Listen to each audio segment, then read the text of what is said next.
Hello everybody, welcome back to the channel. Mr. BadMae here with yet another new video, and today actually a new hat.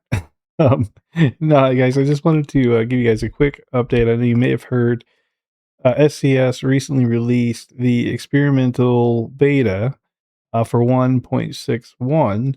And I wanted to dive in a little bit on what it actually is, because I know you might be seeing some videos out there and some hype and things around this update, or at least this future update, right? This is experimental. Things are subject to change.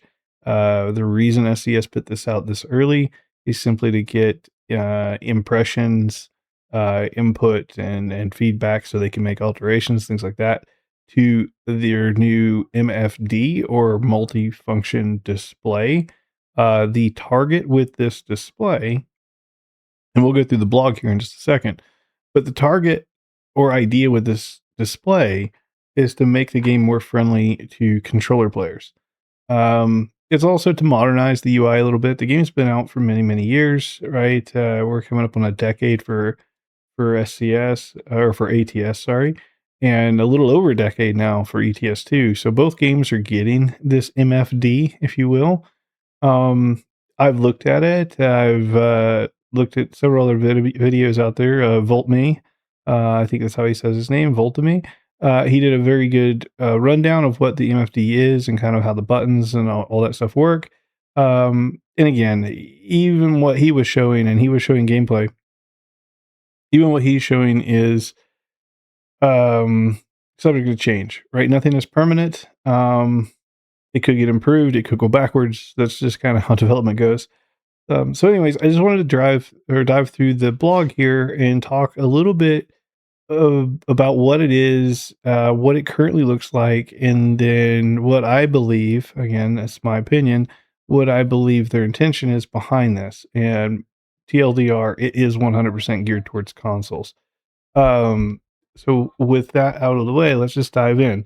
Kind of some important things that they have highlighted here.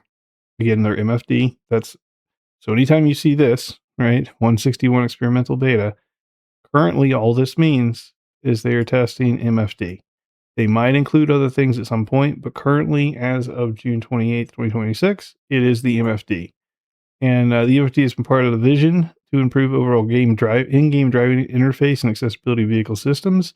So if you guys do single player, right, if you press pause or you press R for radio or you press escape or whatever, and you're actively driving, as you guys know, the game just pauses or freezes, right? It puts you into the menu. You were doing 70 miles an hour, put you in the menu, boom, you're in the menu. You do what you need to do. You press escape, you're back on the road, and you're still moving. With Convoy, as some of you may know, maybe you don't, in order to access those same menus in Convoy, you must stop the truck. And before you can access your escape menu, you can't pause because you're in Convoy. So there's a lot of things you can't do in Convoy that you can when you're a single player.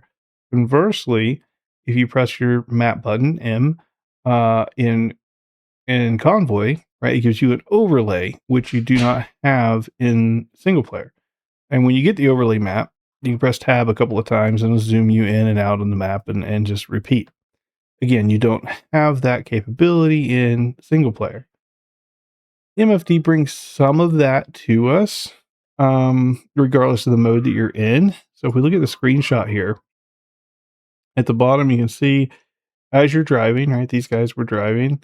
You'll be able to roll your windows up, down, turn your wipers on, all that stuff. So if you don't have multifunction stocks like I have here in front of me, and you don't have, perhaps you don't have a button mapped to your wipers, right? You could pull this up. You could click on whatever level of wipers you wanted. They have your lights and light settings. So again, you could literally click on these things with your MFD to try to toggle things on and off. And you can do this while you're moving. You can adjust your seats and mirrors. Now that is a nice change because as far as I know, I have yet to find a way to do this in Convoy or single player to adjust your seats while you're driving. So having that change is highly welcome. But that's more of a capability thing than an MFD thing, in my opinion. Um, More pictures of it here, kind of the same thing. And this is adjusting your seats. Here it's actually a little bit animated. So this is adjusting different things throughout your GPS screen. You can see this kind of flipping through a whole bunch of stuff here. Your dash lights, your navigations, how it zoomed in and out, your speed, cruise control, your tolerance, and all of that can be adjusted. So there are nice additions here, but as you can tell with where this is coming up, depending on how you guys have your screen set up, it may or may not override your dash. So just things to keep in mind, because this, as far as I know, is not movable. You can't like click and drag this somewhere else to get it out of your way. Again, another screenshot here, more animated of them going through and adjusting their windows and things, rolling them up and down, adjusting their seats, your wipers, etc.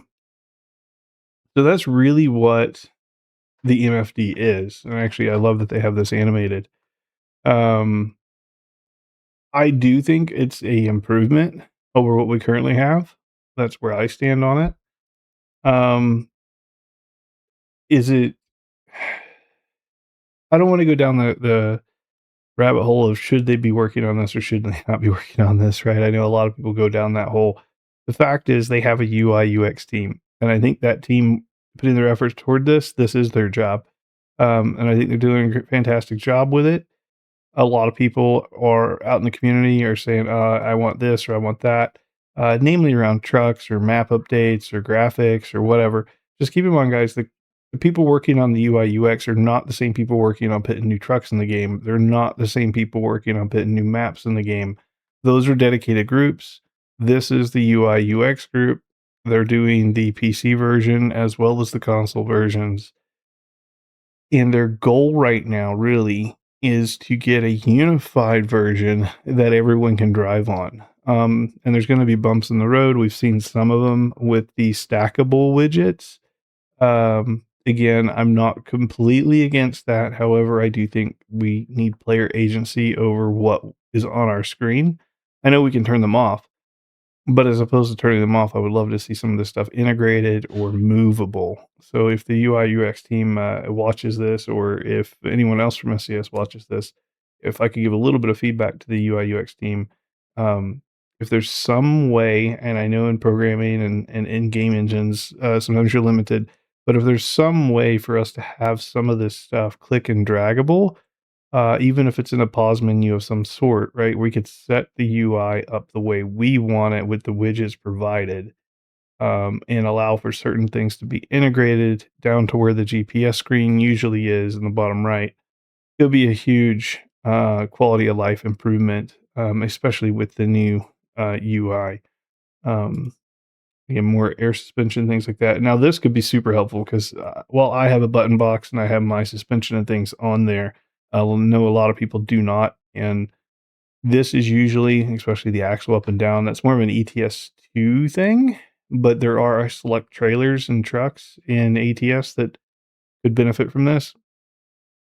Um, Modded trucks especially, but I know a lot of people don't have their suspension adjustments programmed anywhere, frankly, simply because it's going to auto reset when you're over 35 miles an hour anyways. So a lot of people don't bother, but it is nice to have the capability, especially if you're doing some Alaska hauls or maybe some off-road logging hauls, for that final, 5-10 miles of the journey. It is nice to raise your suspension up a little bit to give you the more ground clearance, just to prevent some of the unfortunate trailer damage that can happen when you're driving off road.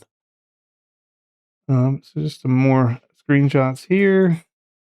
So right here, this is actually a nice addition. Quick info at the top is going to tell you details about the city or state that you're driving in. What are the local road, like the side road speed limits? What's the interstate speed limits? What is the laws in that region that you're driving? That's essentially what they're getting across. It's just a new section here for us. So overall, very happy, very excited for the direction that this thing is going. It is a work in progress, right? Things can change, things will change. Now is the time to provide our input, whether you're in the experimental beta or you're just looking at the blog or whatever. Please, please, please provide your feedback on the SCS forums. They do read them. Be friendly, be kind. Developers, they're people, just like you or I, and they've got a job to do. They don't need to be demeaned or anything like that. Please go be supportive, but provide your feedback in a constructive way. The team over at SES greatly appreciates that, and just be patient. That's all we can do. Again, I think the team is moving in the right direction. I'm super excited to see when this comes to an end, right? I know that's going to be going on for a while, but when this comes to an end, what is the final product? I'm super excited to see that. Um, and yeah, while it is obviously in the direction and in the support of consoles, all of us PC players can benefit from this as well. We just have to hang tight until it's more in line with what we're all wanting. But I do think they're getting there. They're getting closer. Yeah. So with that said, I hope you guys enjoyed. And if you have any questions, comments, I'd love to hear your own feedback. Feel free to comment down below. I do read each and every one of them, and I try to get back to as many as I can. Um, Till next time, guys, stay safe, keep on trucking, and we will catch you in the next one. Take care.